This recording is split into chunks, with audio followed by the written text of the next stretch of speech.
Manuel universel d'administration et de restauration spirituelle. De l'ordre divin à l'excellence opérationnelle. Préparé par la direction de MKMI, pour la bonne marche de nos églises locales. Introduction générale. L'ordre de bataille, fondement d'une administration royale. Car Dieu n'est pas un Dieu de désordre, mais de paix. 1 Corinthiens 14h33. Souffre avec moi, comme un bon soldat de Jésus-Christ. 2 Timothée 2h3-1. Historique et portée, la vision du royaume messianique.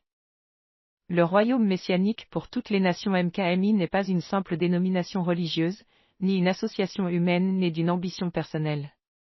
C'est un mouvement de l'esprit, une convocation divine, et une réponse stratégique du ciel aux besoins urgents de la terre en ces temps de la fin. Fondée sur la révélation de Jésus-Christ en tant que commandant suprême et roi des rois, cette mission a été confiée à son serviteur, le prophète et apôtre Abraham. Madai, porteur de la vision, pour bâtir une armée spirituelle capable de repousser les ténèbres et d'établir la culture du royaume de Dieu dans les cœurs et les sociétés. Depuis sa genèse, MKMI a reçu un mandat clair, la repentance, la réconciliation avec Dieu et le salut des âmes perdues. Ce mandat ne se limite pas à la prédication du dimanche, mais s'étend à la formation de disciples, à l'établissement de structures sociales et éducatives, et à la démonstration de la puissance de Dieu par les signes, les miracles et les prodiges. Une expansion mondiale et stratégique, ce qui a commencé comme une semence a grandi pour devenir un arbre international dont les branches s'étendent sur plusieurs continents. L'expansion de MKMI témoigne de la vitalité de la vision et de la soif des peuples pour un évangile de puissance et d'ordre. Aujourd'hui, notre territoire opérationnel couvre des zones stratégiques distinctes, formant un réseau ecclésiastique complexe qui nécessite une coordination sans faille, en Amérique du Nord, Canada, avec des bases solides à Montréal et à Québec, MKMI s'établit comme une voix prophétique dans une société sécularisée.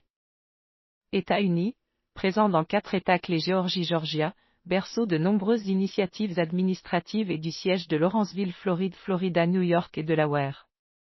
Ces campus servent de hub pour l'évangélisation et le soutien communautaire dans la diaspora et au-delà.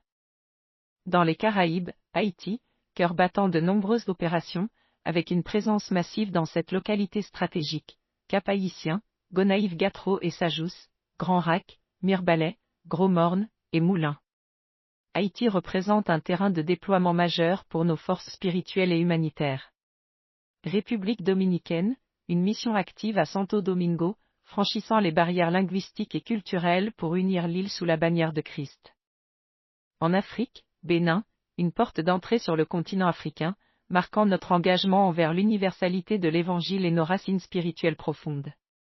Cette diversité géographique, culturelle et linguistique français, anglais, créole, espagnol est notre force, mais elle représente aussi notre plus grand défi administratif. Comment faire marcher d'un même pas un soldat à Montréal et un soldat à Gros-Morne? La réponse réside dans ce manuel universel. 2. La philosophie du mandat, pourquoi un modèle militaire? MKMI se définit comme une église prophétique et apostolique. Apostolique envoyé, nous sommes bâtisseurs. Nous posons des fondements, nous établissons l'ordre gouvernemental de Dieu et nous avons une autorité pour conquérir de nouveaux territoires spirituels. Prophétique la voix, nous entendons la direction actuelle de Dieu. Nous ne fonctionnons pas par habitude, mais par révélation. Cependant, pour que l'apostolique bâtisse et que le prophétique dirige, il faut une structure capable de soutenir le poids de la gloire. C'est ici qu'intervient le modèle militaire MKMI, inspiré directement des Écritures et détaillé dans le livre fondateur, l'armée de guerre spirituelle MKMI.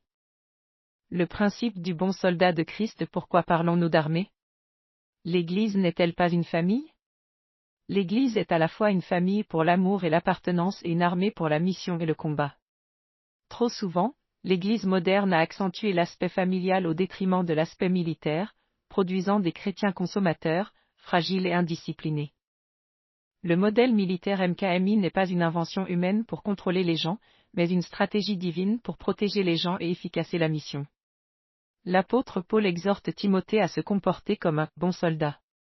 Un soldat se caractérise par 3 vertus que ce manuel vise à inculquer. 1. La discipline, la capacité d'obéir aux ordres pour le bien commun, même lorsque cela coûte. 2. La hiérarchie chaîne de commandement, la reconnaissance que toute autorité vient de Dieu et que le respect de cette autorité garantit la protection du groupe. 3. La mission avant l'individu, le soldat ne vit pas pour son confort, mais pour plaire à celui qui l'a enrôlé. Dans la vision MKMI, chaque membre de l'enfant au vieillard a un rang, une fonction et une valeur inestimables. Personne n'est au banc de touche. Le modèle militaire permet de mobiliser toutes les ressources humaines, spirituelles, financières pour un impact maximal. Ce manuel est le règlement de service de cette armée. 3. L'objectif du manuel, de la confusion à l'ordre divin. Ce document de 10 chapitres n'est pas une simple suggestion de lecture. Il est le document constitutionnel et universel de MKMI. Il a été rédigé pour répondre à un besoin critique, le besoin de standardisation et de transformation. Le constat, l'ennemi de l'intérieur au fil des années et de l'expansion, des failles peuvent apparaître. Le désordre administratif, le manque de communication, l'ambiguïté des rôles, et parfois l'ego humain, créent des brèches. Quand un leader ne sait pas où s'arrête son autorité, il blesse les brebis. Quand un département ne fait pas de rapport, la direction est aveugle. Quand l'argent n'est pas géré avec transparence, la confiance s'effrite. Quand les protocoles ne sont pas clairs, le Saint-Esprit est attristé par la confusion. La solution, une administration sans faille. L'objectif premier de ce livre est de redonner vie à une administration sans faille. Nous voulons passer d'une gestion artisanale à une gestion professionnelle et spirituelle de haut niveau. Ce manuel sert à 1. Unifier, qu'il n'y ait plus une façon de faire au Bénin et une autre en Floride, mais une culture MKMI unique alignée sur la parole. 2. Former, offrir aux pasteurs, diacres et leaders de ministère un guide technique précis. Plus personne ne pourra dire « je ne savais pas ce que je devais faire ». 3. Transformer, changer la mentalité des membres. Passer de spectateurs du dimanche à soldats qualifiés et actifs. 4. Assainir, éliminer les conflits de juridiction, la manipulation et les abus de pouvoir en définissant clairement les limites de chacun. Ce livre est un outil de restauration. Il est conçu pour réparer les brèches, guérir les blessures causées par le désordre, et relancer la machine de guerre de MKMI avec une puissance renouvelée. 4. Définition clé et équilibre fondamental. Pour comprendre et appliquer ce manuel, il est impératif de saisir la distinction et la relation vitale entre deux concepts souvent opposés à tort, l'activité spirituelle et l'activité administrative. L'activité spirituelle, le souffle et le sens est le cœur de notre existence. C'est la prière, le jeûne, l'adoration, la prédication de la parole, l'exercice des dons spirituels, guérison, prophétie, parler en langue, et l'évangélisation. C'est l'œuvre directe du Saint-Esprit. Sans activité spirituelle, l'Église n'est qu'un club social desséché. C'est la vie, le feu, l'onction. Dans l'homme, c'est l'esprit et l'âme. B. L'activité administrative, le squelette et les muscles, c'est la structure qui soutient la vie. C'est la planification, l'organisation, la gestion des finances, la rédaction de rapports, la communication interne, la logistique, l'entretien des locaux, le respect des horaires et des protocoles. Dans l'homme, c'est le corps physique, les os, les nerfs. C'est l'équilibre vital, l'administration au service de l'esprit. Une erreur fatale dans beaucoup de ministères est de croire que l'administration tue l'esprit. C'est faux. Le désordre tue l'esprit. Dieu a ordonné à Moïse de construire le tabernacle selon un plan précis, avec des mesures exactes d'administration, afin que sa gloire puisse y descendre spirituelle. Dieu a demandé à Moïse, sur le conseil de Jéthro, d'établir des chefs de milliers, de centaines et de cinquantaines d'organisations, pour que le peuple soit bien jugé et dirigé. Dans ce manuel, nous affirmons que l'administration est spirituelle. Bien gérer l'argent de Dieu est un acte d'adoration. Rédiger un rapport fidèle est un acte de vérité. L'esprit a besoin d'ordre. L'onction est comme un vin nouveau précieux, l'administration est l'outre neuve. Si l'outre l'organisation est percée ou fragile, le vin le réveil se répandra par terre et sera perdu. Vers une symbiose parfaite, ce document universel enseigne comment marier ces deux dimensions. Nous ne voulons pas d'une église bureaucratique froide et sans vie. Nous ne voulons pas d'une église charismatique, chaotique et irresponsable. Nous voulons l'église MKMI, une armée disciplinée, structurée, administrativement solide, sur laquelle le feu du Saint-Esprit peut tomber sans danger, pour un impact durable dans les nations. Ainsi, que chaque lecteur du commandant aux nouveaux convertis aborde ce manuel non comme une contrainte, mais comme une clé de liberté. Car c'est dans le cadre de l'ordre divin que la bénédiction coule en abondance. Psaume 133.